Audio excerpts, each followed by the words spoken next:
শেষ হাদিস ইমাম সাখাবী রাদিয়াল্লাহু তাআলা তিনি বর্ণনা করছেন, শেরে খোদা আলী আমার হুজুর ইন্তেকাল করেছেন সাল্লাল্লাহু আলাইহি ওয়াসাল্লাম। শেরে খোদা আলী ভাবতেছেন অনেক দিন হলো নবীজিকে খাবে দেখি না, এ অনেক দিন কয়েকটা মুহূর্ত হতে পারে, এটা সবাই বুঝবে না। সে নবীকে দেখতে চাই কি চাই না, আওয়াজ দেনা চাই কি চাই না, নবীজির সাথে খাবে একটু দিদার হোক, দরকার আছে কি নাই? খোদার কসম করে বলছি, আমার হুজুর আমার মুস্তাফাকে যদি দেখে কবরে যেতে পারেন, কবরটা আল্লাহ নওমাতুল রুজ বাসরাত্রি বানিয়ে দিবে।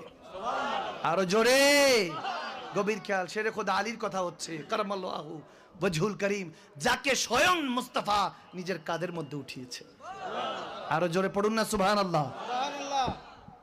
ভাবছেন দেখি না দুরুদে পাক পড়ছেন, প্রত্যেকদিন 112 বার দুরুদ পড়ে ইমামগণরা বলেছেন ঘুমাবার চেষ্টা করবা। তো শেরে খোদা আলী দুরুদ শরীফ পড়তেছেন, চোখ বন্ধ হয়ে গেল। এখানে দুনিয়ার চোখ বন্ধ হয়ে গেল, ওখানে কিসমতের চোখ আল্লাহ খুলে দিলেন। সুবহানাল্লাহ। কিসমতের চোখটা শুধু একমাত্র আল্লাহ খুলে। আওয়াজ দেয় না, কে খুলে? আরো জোরে, আরো জোরে, কে খুলে? কিসমতের চোখ যখন মাওলা আলীর খুলে দিলেন, দেখতেছেন আমার নবী ফজরের নামাজ পড়াচ্ছেন। সুবহানাল্লাহ। দেখেন আপনি যে ভালো বা হুজুর আমি কি আল্লাহ রসুলের পথে আছি এটা কিভাবে বুঝবো? দুইটা বিষয় আমার নবী বলেছেন, যে তুমি যে ভালো, আল্লাহ যে তোমাকে কবুল করেছে এটা বোঝার দুইটা সিমটম বলেছেন। একটা হলো স্বপ্ন, আর একটা হলো চোখের পানি।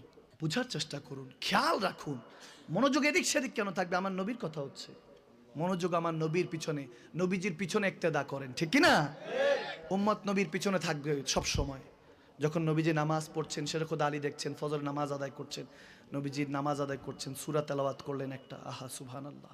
এরপর আরেকটা সূরা তেলাওয়াত করলেন, 1 রাকাত হলো, 2 রাকাত হলো, ফরজ 2 রাকাত পড়ার সুযোগ হয়েছে, ফজরের নামাজ। সব সাহাবারা পিছনে দাঁড়িয়ে আছেন, মুমিন মুসলমান। সুবহানাল্লাহ। শেরে খোদা আলী স্বপ্নটা যখন দেখলেন যে নামাজে ফজর যখন শেষ হলো, হুজুর দোয়া করলেন, এরপর একজন সাহাবা কিছু খেজুর নিয়ে আসলেন। খেজুর এসে আমার নবীর কদমে পেশ করলেন, ইয়া রাসূলুল্লাহ এতটুকু তোহফা এনেছি, হাদিয়া এনেছি, কবুল করে নেন। সুবহানাল্লাহ। তো নবীর আওলাদরা কখনো যাকাত ফিতরা নেন না, কিন্তু হাদিয়া নেন, এটা আমার নবীর সুন্নত। এজন্য ওয়ারাসাতুল আম্বিয়ারা হাদিয়া নেয়, ঠিক কিনা? হাদিয়া জায়েজ আছে।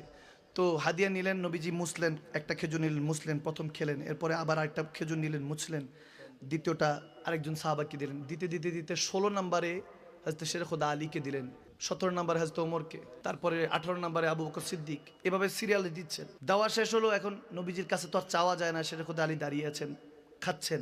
যখন খেজুরটা খাওয়া শেষ, ভাবলেন যে আরেকটা চাইবেন, এমন টাইমে আজান পড়লো, ঘুমটা ভেঙে গেল, দেখতেছে ফজরের আজান চলছে। সুবহানাল্লাহ। এবং শেরে খোদা আলী, ইমাম সাখাবী, ইমাম বলছেন, সাখাবী রাহমাতুল্লাহ আলাইহি সবাই মানে, উনি বলছেন যে শেরে খোদা আলী জুবান দিয়ে বলছে যে যে খেজুরটা আমি মুখে খেয়েছি সেটার স্বাদ আমি ঘুম থেকে উঠেও পেয়েছি। তার মানে বোঝা গেল আমার নবী কাউকে যদি কিছু দেয় সেটা জাহেরও দেয়, বাতেনও দেয়, ঠিক কি না? আর দেনেওয়ালা কে? আল্লাহু ইউতিআনা কাসিমুন। নবীজি বলেন আল্লাহ আমার কাছে দেয়, আমি উম্মতের কাছে দিই। সুবহানাল্লাহ পড়েন।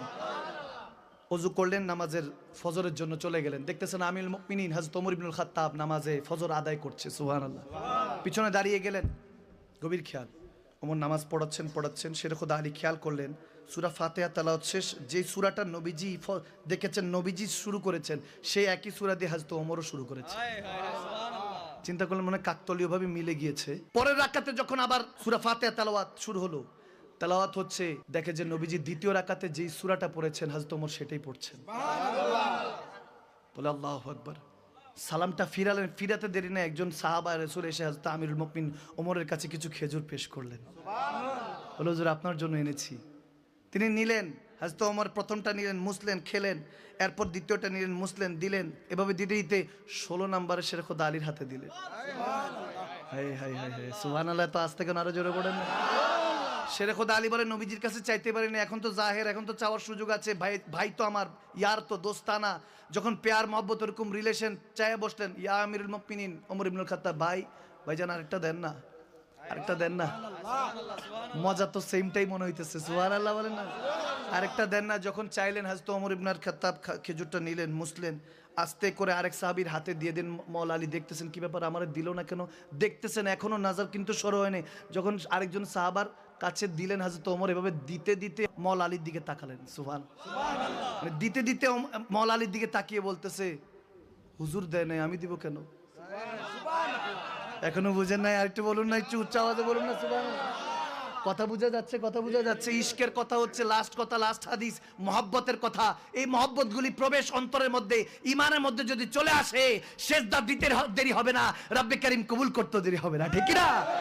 যখন হযরত ওমর মুচকি হাসি দিয়ে বলতেছে হুজুর আপনাকে দেন, আমি কেন দিব, তখন শের খোদা আলী মুচকি হাসি দিলেন, বলতেছে হ্যাঁ ভাই আপনি ঠিকই বলেছেন, তারপরেরটা তো আপনার ছিল, বলে পরেরটা যেটা আমার ছিল ওটা তো হুজুর আমাকে আগিয়ে দিয়ে দিয়েছে।